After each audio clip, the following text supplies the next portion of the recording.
جب جنگ شروع ہوئی تو سب نے کہا رہبر کو محفوظ جگہ پر چلے جانا چاہیے، لیکن انہوں نے ایک ایسا جواب دیا جو تاریخ میں لکھا گیا۔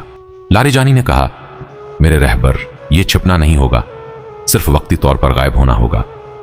خامنہ ای خاموش رہے، پھر آہستہ سے کھڑے ہوئے گویا تاریخ خود کھڑی ہو گئی ہو۔ انہوں نے پوچھا، جب تم میرے پاس آئے تو تمہیں کیا جواب کی امید تھی؟ لاریجانی نے جواب دیا، مجھے امید تھی آپ انکار کر دیں گے کیونکہ قوم کو اپنے رہبر کی ضرورت ہے۔ خامنہ ای مسکرائے، ایک مسکراہٹ جس میں حکمت بھی تھی اور اداسی بھی۔ اگر کمانڈر ہی میدان چھوڑ دے تو سپاہیوں کو موت کا سامنا کرنے کے لیے میں کیسے کہہ سکتا ہوں؟ ہم حسین ابن علی کے ماننے والے ہیں، وہ امام جو جانتے تھے کیا ہونے والا ہے پھر بھی میدان نہیں چھوڑا۔